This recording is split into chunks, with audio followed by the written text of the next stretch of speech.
ത്രിവേദി വേറൊരു കമന്റും കൂടി പറഞ്ഞു. രാജഭരണം നടപ്പിലാക്കിക്കൊണ്ടിരിക്കുന്ന ഒരു പ്രസ്ഥാനത്തിന്റെ വക്താവാണ് അദ്ദേഹം എന്നുകൂടി പറഞ്ഞു. എന്ന് വെച്ചാല് 1885 സ്ഥാപിതമായ ഇന്ത്യൻ നാഷണൽ കോൺഗ്രസ് 1947 ഇന്ത്യ സ്വാതന്ത്ര്യമായതിനു ശേഷം എത്രയൊക്കെ വർഷങ്ങളിൽ അതായത് ഈ 2014 BJP ഭരണത്തിൽ വരുന്നതിന് മുൻപ് ഇടയ്ക്കും ഒക്കെ BJP വന്നിട്ടുണ്ട്, അങ്ങനെ മറ്റു പാർട്ടികളും വന്നിട്ടുണ്ട്. അപ്പൊ അല്ലാതിരുന്ന സമയത്തൊക്കെ കോൺഗ്രസ് ഭരിച്ചിരുന്നു.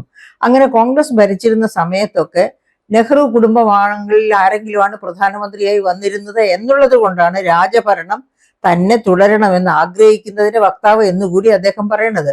അത്രയും കുരുട്ടു ബുദ്ധിയാണ് അദ്ദേഹത്തിന്റെ മനസ്സിലിരിക്കുന്നത്. എന്തുകൊണ്ടാണ് ആ ഒരു കുടുംബത്തിലുള്ളവർക്ക് അങ്ങനെ പ്രസക്തി ഉണ്ടായത്? എന്തുകൊണ്ടാണ് ജനം അവർക്ക് വോട്ട് ചെയ്ത്, ജനങ്ങളുടെ വോട്ട് മേടിച്ച് തന്നെയാണ് അന്ന് ഇങ്ങനെ റീൽസ് ഒന്നും ഇല്ലായിരുന്നു കൊണ്ടുനടന്ന് കാണിക്കാൻ നമ്പർ 1 ആണ് എന്ന് കാണിക്കാനുള്ള കുൽസിത മാർഗങ്ങൾ ഒന്നും ഉണ്ടായിരുന്നില്ല. എന്നിട്ടും എന്തുകൊണ്ടാണ്? കാരണം മഹാത്മാഗാന്ധി കഴിഞ്ഞാല് ഇന്ത്യൻ നാഷണൽ കോൺഗ്രസിന്റെ വളർച്ചയ്ക്ക്, അതുപോലെ തന്നെ ഇന്ത്യയുടെ സ്വാതന്ത്ര്യ ലബ്ധിക്ക് ഒക്കെ ഏറ്റവും കൂടുതൽ സംഭാവന ചെയ്തിട്ടുള്ള മഹാരഥന്മാരുടെ മുൻപന്തിയിലുള്ള ആളാണ് ജവഹർലാൽ നെഹ്റു.